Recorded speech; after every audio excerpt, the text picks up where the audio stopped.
Hey, salut à toi, j'espère que tu vas bien. Alors aujourd'hui, je vais te faire une petite vidéo parce que je pense que ça peut intéresser beaucoup de monde. Comment rester motivé au quotidien? Eh bien, c'est très très simple. C'est simple, mais pas facile. Pour rester motivé au quotidien, il faut absolument se définir un objectif qui est en adéquation avec tes valeurs, tes talents, tes forces, ta vision. C'est très très important. Parce qu'aujourd'hui, le manque de motivation chez les entrepreneurs, eh bien, c'est très souvent parce qu'on ne sait pas où est-ce qu'on veut aller.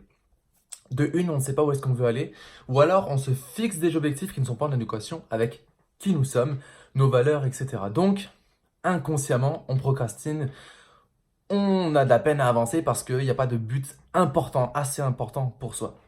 La deuxième chose pour être motivé au quotidien, eh bien, c'est de comprendre la douleur qu'on veut fuir et le plaisir vers lequel on veut aller. L'humain, les humains, on est assez chiant sur un point, c'est que franchement, on est des fois vraiment. L'humain se déplace beaucoup plus, déplace beaucoup plus de montagnes pour fuir une douleur que pour aller vers un plaisir. Donc vraiment, cherche à comprendre cette douleur qui peut te pousser en fait à aller plus loin, à vouloir changer, à vouloir impacter encore plus le monde, à atteindre tes objectifs, à développer ton entreprise. Vraiment, passe du temps à comprendre cette douleur. D'accord. J'ai absolument envie de fuir, je sais pas moi, une misère financière. Je veux absolument fuir un environnement social qui me dépeint, qui me déplaît, pardon. J'ai absolument envie de changer de métier parce que je suis en train de faire un burn-out. Vraiment, essaie de comprendre cette douleur qui peut te pousser en fait à aller plus loin. Et à côté de ça, bien sûr, essaie de comprendre le plaisir vers lequel tu veux aller. Un exercice qui est très simple que tu peux faire, que je t'invite à faire juste après cette vidéo, c'est de prendre une feuille et de te dire, ok, je gagne au loto 10 millions d'euros. Qu'est-ce que je fais avec cet argent maintenant que tout est possible? D'accord. Vraiment, viens créer ton idéal de vie. Et si tu n'as pas envie pas envie de le faire avec de l'argent, ne le fais pas avec de l'argent. Ben, adapte-le, bien sûr, à ta personnalité. Mais vraiment, passe du temps à essayer de comprendre qu'est-ce qui te pousse à changer et qu'est-ce qui te motive à avancer. D'accord. La troisième chose eh bien, que tu peux faire pour gagner en motivation, c'est de passer du temps à programmer ton cerveau à ce que tu as pu voir, à ce qui te donne envie d'avancer, à ta vision, à tes objectifs, à, comment dire, à tes valeurs, tes forces, tes talents, d'accord?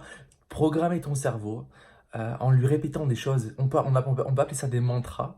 Juste de dire, je suis capable, je suis extraordinaire. Chaque jour, j'avance vers mes objectifs. Chaque jour, je deviens une meilleure personne. Vraiment, imprime, programme dans ton cerveau des pensées positives qui vont venir remplacer en fait tes pensées négatives que tu as pu te répéter pendant des années, que tu as pu te répéter pendant vraiment un certain temps, qu'on a pu te répéter aussi et qui ont fait la personne que tu es aujourd'hui avec ces croyances qui te limitent. D'accord, donc vraiment c'est important.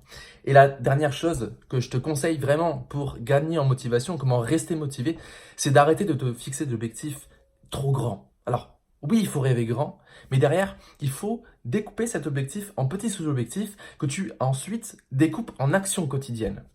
Et ça te décharge. C'est beaucoup plus simple en fait de découper tes objectifs en sous-objectifs en actions quotidiennes. Parce que du coup, ça paraît plus concret. Et je t'assure qu'il vaut mieux marcher une petite marche tous les jours pour atteindre un objectif plutôt que se bâtir des marches qui font 15, 20, 30, 40, 50 mètres, 100 mètres de haut et passer 15 jours à se dire j'y arriverai jamais. Ça me fait peur. D'accord. Très important, vraiment. Tu découpes tes objectifs en sous-objectifs, en sous-objectifs. Si encore une fois, tu as besoin en sous-objectif et derrière, tu en crées des actions quotidiennes. En gros, tu en crées des habitudes. Après, tu te fais un plan d'action en 90 jours, je sais pas, quelque chose qui peut te permettre de l'appliquer au quotidien. Et je peux t'assurer que ça va t'aider à te garder motivé. Après, bien sûr, tu peux ajouter eh bien, le fait de t'engager publiquement auprès de ton conjoint, ta conjointe, quelqu'un qui compte pour toi ou un groupe d'entrepreneurs qui peut te pousser en fait à aller plus loin. Parce qu'on a besoin de motivation extérieure, c'est important. Autre chose que tu peux faire, bien sûr, c'est eh bien tu sais, quand tu te conditionnes le matin en programmant ton cerveau, fais-le de manière dynamique. Moi, j'ai un trampoline qui est juste ici derrière mon bureau, ici, et je viens en fait implémenter toutes ces idées, toutes ces routines, etc. sur mon trampoline pour me mettre en énergie, avoir quelque chose de plus dynamique. Par exemple, quand je suis en train de travailler sur mon ordinateur, que je suis en train de faire des coachings, etc. Parfois, je fais une pause, je vais sauter un petit peu sur mon trampoline pour me mettre en énergie et je recommence et ça me donne de la motivation. Ok? Voilà, je t'ai donné des petits conseils pour rester motivé, pour pouvoir atteindre tes objectifs, mais surtout pour pouvoir impacter encore plus, développer encore plus ton activité. Donc si tu penses que cette vidéo, eh bien, elle peut intéresser du monde, je t'invite vraiment à la partager, à me laisser en commentaire, me dire ce que tu en penses, qu'est-ce que tu vas mettre en place dès maintenant. Tu peux aussi me suivre sur tous les réseaux sociaux, sur Facebook, YouTube, Instagram, j'allais dire Twitter, mais non. LinkedIn aussi, donc n'hésite surtout pas à venir me suivre sur tous ces supports-là. Je te dis à très bientôt pour une prochaine vidéo et puis n'oublie surtout pas que tu es une personne extraordinaire. Ciao.